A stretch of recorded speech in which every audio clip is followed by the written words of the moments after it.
সুস্থ পরিবেশে, সুন্দর পরিবেশে একটি নিরপেক্ষ নির্বাচন সম্পন্ন করতে পেরেছেন। এর কারণে শিক্ষার্থীরা যেরকম সন্তুষ্ট প্রকাশ করছেন, পাশাপাশি নির্বাচন কমিশনও সেই সন্তুষ্ট প্রকাশ করছেন। আমরা একটু ভিপি যিনি নির্বাচিত হয়েছেন মোস্তাকুর রহমান জাহিদ, তার কাছে জানতে চাইব, তিনি কিছুক্ষণ আগে সংবাদ সম্মেলন করেছেন। সংবাদ সম্মেলন বলছিলেন যে শিক্ষার্থীদের জন্য বিশ্ববিদ্যালয়ে শিক্ষার্থী বান্ধব একটি পরিবেশ গড়তে চান। আবারও একটু বলবেন যে ভিপি নির্বাচিত হওয়ার পরে দীর্ঘদিন পরে নির্বাচন, শিক্ষার্থীরা চান যে এই নির্বাচনের ধারাটি যেন অব্যাহত থাকে, সেটি সহ শিক্ষার্থীদের জন্য কী করবেন? দীর্ঘ ৩৫ বছর পর যেহেতু নির্বাচন অনুষ্ঠিত হলো, সুদীর্ঘ অপেক্ষার অবসান ঘটল এবং শিক্ষার্থীরা রাকসু বানচালকারী গোষ্ঠীর বিরুদ্ধে, তাদের অপতৎপরতার বিরুদ্ধে মনস্তাত্ত্বিকভাবে হোক, সার্বিকভাবে হোক জয়ী হয়েছে। শিক্ষার্থীদের বিজয় হয়েছে আলহামদুলিল্লাহ।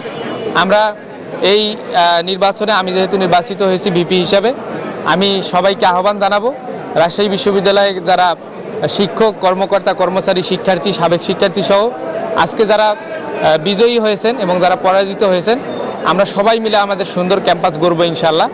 আর আমরা কি কি কাজ করব সেগুলো আমাদের ইশতেহারে দেয়াই আছে। যেহেতু বিভিন্ন মতাদর্শের বিভিন্ন প্যানেলের আসছেন, তাদের সব প্যানেলগুলো একসাথে করে আমরা আমাদের সমন্বয় করে আমাদের কাজগুলো করব ইনশাল্লাহ।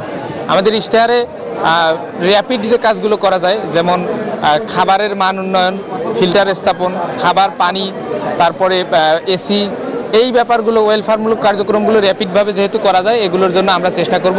আর যেগুলো লং টার্ম কাজ, অনাবাসিক শিক্ষার্থীদের জন্য ভর্তুকির ব্যবস্থাটা, এগুলো একটু লং টার্ম সময় লাগবে, এগুলোর জন্য আমরা ধারাবাহিকভাবে কাজ করব ইনশাআল্লাহ। যা বলছিলেন যে কোনো দলের রেজুর হয়ে কাজ করবে না ছাত্র প্রতিনিধিরা, এবং কত দ্রুত আপনারা কাজ শুরু করবেন বিশ্ববিদ্যালয়ে একটু জানাবেন। আমাদের প্রথম কার্যদিবস থেকে আমরা কাজ শুরু করব ইনশাআল্লাহ। আজকেই যেহেতু আমাদের ঘোষণা হলো, আমরা এই দায়িত্বটাকে আমানত মনে করি এবং এই আমানতকে যথাযথভাবে ব্যবহার করার জন্য শিক্ষার্থীরা যেহেতু আমাদেরকে নির্বাচিত করেছে, সেটার যথাযোগ্যভাবে ব্যবহার আমাদের নিশ্চিত করা দরকার। এটা নিশ্চিত করার জন্য আমাদের যেভাবে কাজ করা দরকার এবং যেভাবে অফিস টাইম মেনটেন করা দরকার, সর্বোচ্চ সময়টুকু এবং সর্বোচ্চ শ্রমটুকু আমরা কাজে লাগাবো ইনশাআল্লাহ। বিশ্ববিদ্যালয়ে প্রকট সমস্যা অনেকগুলো রয়েছে, কোন সমস্যা নিয়ে হাত শুরু করতে চান আপনারা? র্যাপিড অ্যাকশন অনুযায়ী যে সমস্যাগুলো প্রথমে হাত দেওয়া যায়, সেগুলো হচ্ছে যে মৌলিক চাহিদার ব্যাপারগুলো, অর্থাৎ খাবার, পানি, তারপরে পড়াশোনার জায়গাগুলোর সমস্যা, এগুলোতে আমরা ফিল্টার স্থাপন, খাবারের মান উন্নয়ন এবং এসি স্থাপন, এগুলো দিয়ে আপাতত কাজগুলো শুরু করতে চাই। যেগুলো দীর্ঘমেয়াদী সমস্যা, এগুলো একটু সময় নিয়ে করতে চাই আর কি। তবে সার্বিকভাবে আমাদের জবাবদিহিতার চার্ট থাকবে এবং সেই অনুযায়ী জবাবদিহি করতে পারবে শিক্ষার্থীরা ইনশাআল্লাহ। জি, অসংখ্য ধন্যবাদ আপনাকে। কথা বলছিলাম, হ্যাঁ, অনাবাসিক শিক্ষার্থীদের অধিকার সংরক্ষণ, এই ব্যাপারে আমাদের একটা ইশতেহার আছে।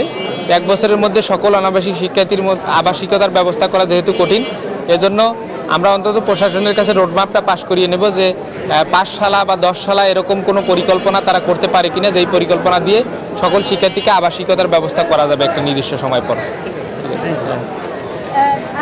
শুনছিলেন যে ইশতেহারে যে প্রতিশ্রুতিগুলো ছিল, দায়িত্ব নেওয়ার পরে ইশতেহারের সেই অংশগুলো যেগুলো আসলে অতি জরুরি, সেইগুলো আগে সম্পন্ন করা হবে এবং পাশাপাশি এই যে বিশ্ববিদ্যালয় শিক্ষার্থীদের জন্য কল্যাণমূলক যে কাজ, দলীয় পরিচয়ের বাইরে গিয়ে একসাথে হয়ে যারা জয়ী হয়েছেন তারা এবং যারা বিজয়ী হয়েছে তাদের সাথে মিলে একসাথে কাজ করতে পারে। তো সোহাগ, আমি সম্ভবত আপনার নামটি ভুল বলেছিলাম।